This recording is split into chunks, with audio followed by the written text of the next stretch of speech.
सज्जनों,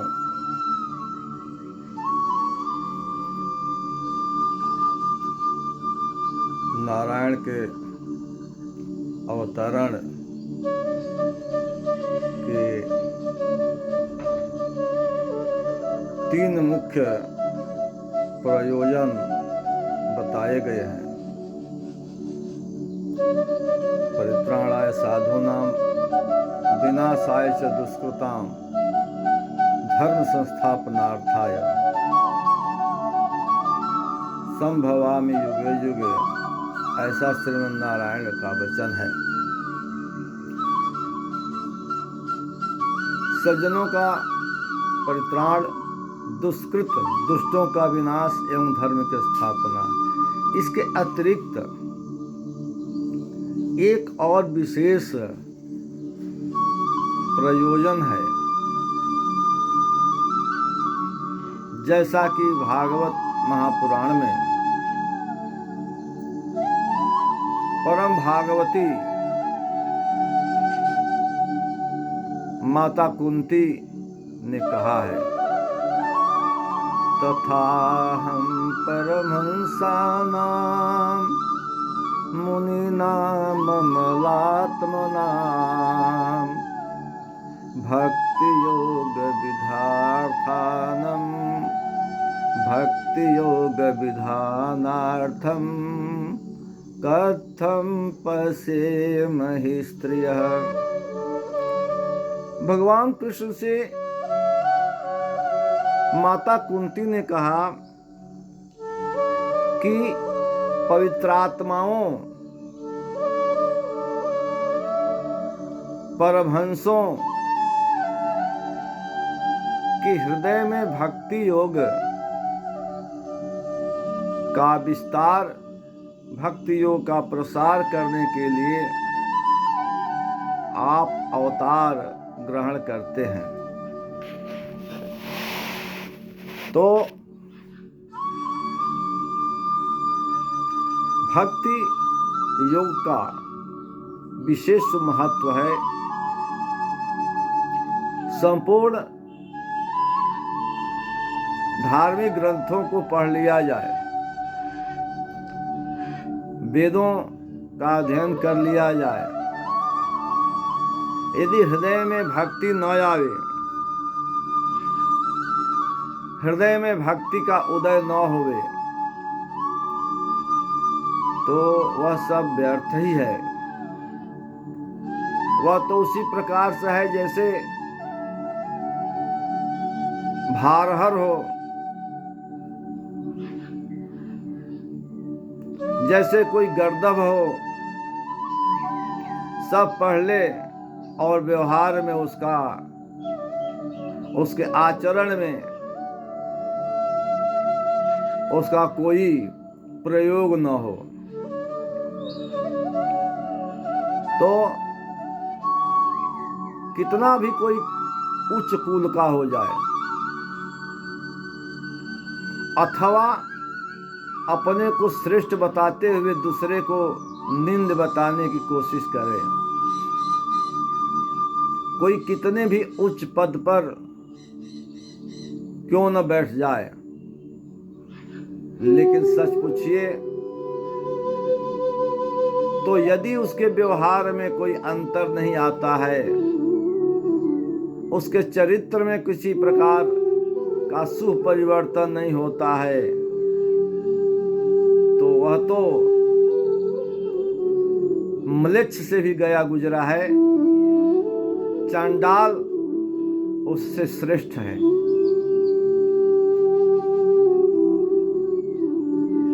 माता देवहूति ने श्रीमद् भागवत महापुराण में तृतीय स्कंध के 33वें श्लोक में 33वें अध्याय के 7वें श्लोक में कहा कि हे भगवान, जिसकी जिह्वा पर आपका नाम न आवे,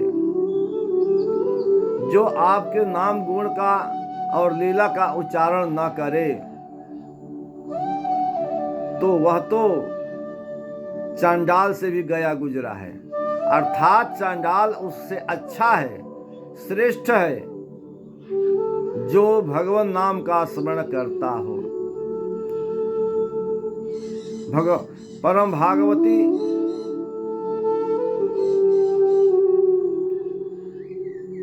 ने कहा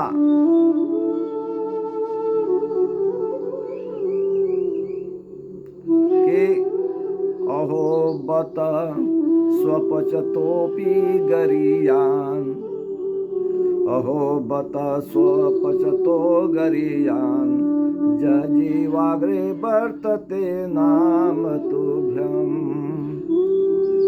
ते पुस्तपस्ते जुहुः सश्रुषाया, ब्रह्मानुचुरनाम गृह्णन्ति जेते।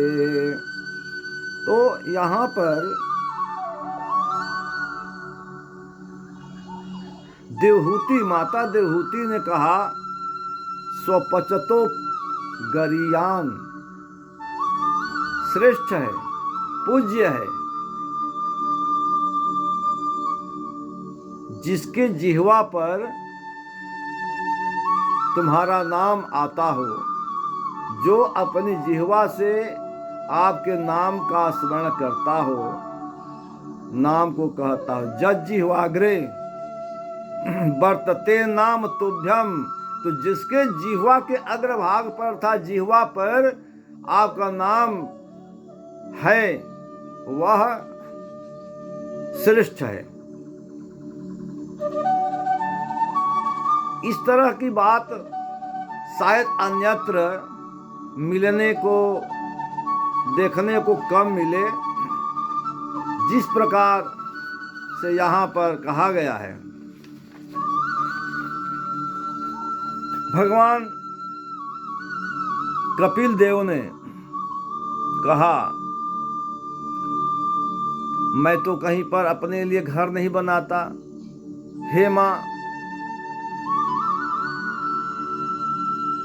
मैं कोई ईंट पत्थर जोड़कर अपना आवास नहीं बनाता हूँ। अथ सर्वेषु भूतेषु भूतानाम अवस्थितः सदा, अहम सर्वेषु भूतेषु, मैं सभी भूतों के, सभी जीवों के हृदय में निवास करता हूँ।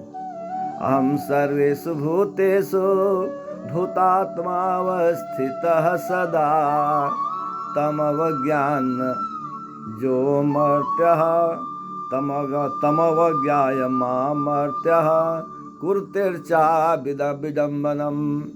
तम अवज्ञाय, न जानता हुआ, मां मर्त्यः, मुझको न समझता हुआ, मर्त्यः मानव, कुरुते चा विडम्बनो, विडम्बना करता है। मैं तो सभी जीवों के हृदय में निवास करता हूँ, आत्मा रूप में मैं रहता हूँ, तो मैं ही आत्मा रूप में हूँ, सभी जगह निवास करता हूँ, सभी प्राणियों के अंदर निवास करता हूँ। अगर उसको कोई नहीं जानता है और इधर उधर केवल मूर्तियों की पूजा करता है और हमसे द्वेष करता है, सभी जीवों में रहने वाले मैं आत्मा रूप में हूँ, और मुझ आत्मा से जो द्वेष करता है और केवल तीर्थों में भटकता फिरता है या केवल मूर्तियों में ही मुझको देखने की कोशिश करता है, मैं मूर्ति में भी हूँ, जब सभी जगह व्याप्त हूँ तो मूर्ति में भी मैं हूँ, मैं तीर्थों में भी हूँ, मैं कहाँ नहीं हूँ। तो जो माम सर्वेषु भूतेषु, जो माम सर्वेषु भूतेषु संतमात्मानमीश्वरम् हित्वार्चां भजते मौढ्याद् भस्मनेव जुहोति सः। तो उसका पूजन किया हुआ उसी प्रकार से है जैसे भस्म में कोई आहुति डाले और वह व्यर्थ हो जाए, उसी तरह से उसका पूजा पाठ सब व्यर्थ है। जो केवल रात दिन एक दूसरे की ईर्ष्या करने में लगा है, दूसरा कोई चिंतन नहीं है। और उसके लिए झूठे इस ग्रंथ में यह लिखा है, तर्कों के चक्कर में केवल तर्क वितर्क रात दिन करता है और वास्तव में तथ्य से हट गया है, वास्तविकता से दूर है, तो वह अच्छा नहीं है।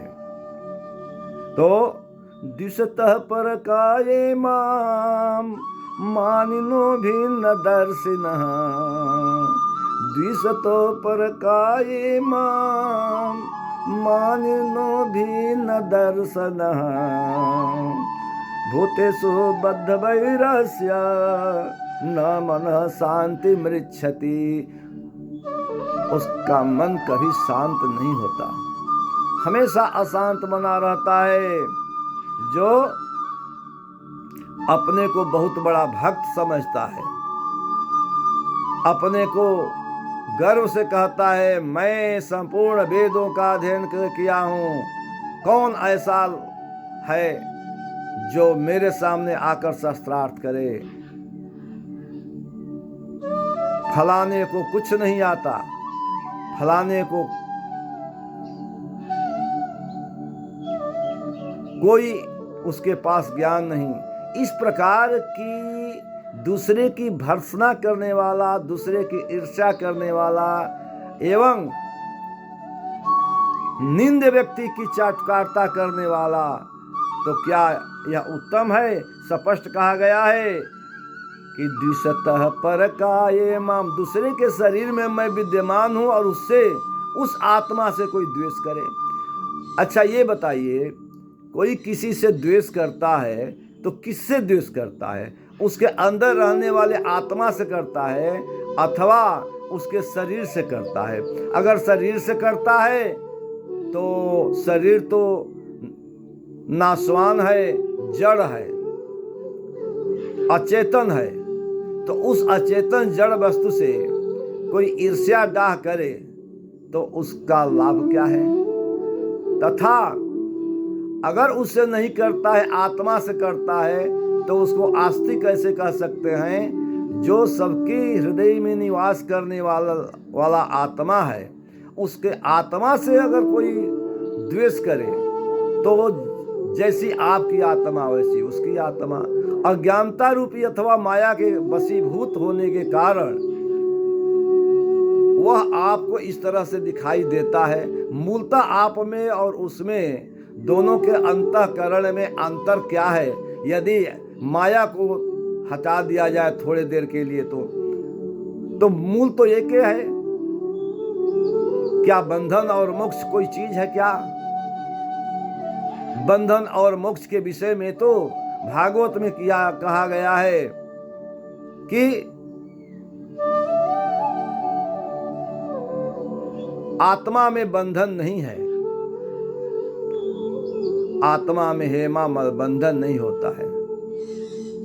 माई हो आत्मा में बंधन नाही, हे माई आत्मा में बंधन नाही, बंधक कारण।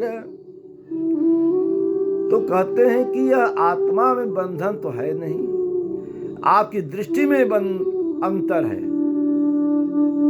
जो वस्तु है उसमें कहाँ अंतर है? देखने वाले के दृष्टि में अगर किसी की आंख में मोतियाबिंद हो जाए तो वस्तु में क्या दोष है? दोष तो आपकी दृष्टि में है।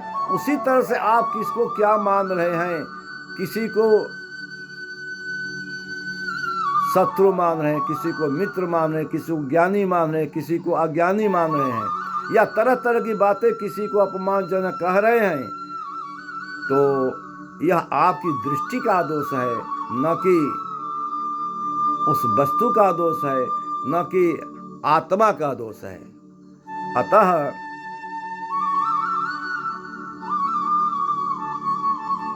कहते हैं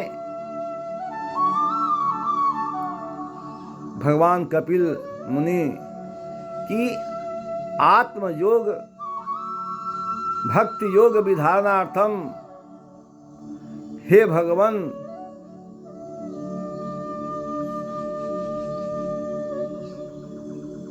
जो भक्ति योग है, यही सर्वश्रेष्ठ है। जिस तरह से किसी आत्मीय जन के वियोग होने पर लोगों के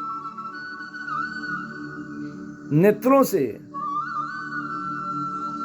अश्रुपात होने लगता है, निरंतर जलधारा गिरने लगती है, उसी तरह से नारायण को प्राप्त करने के लिए आपके अंदर व्याकुलता, विकलता हो जाए, कुछ भी अच्छा न लगे, तो समझ जाइए कि आपके अंदर भक्ति का उदय हो गया है। और यही भक्ति की सच्ची पहचान भी है।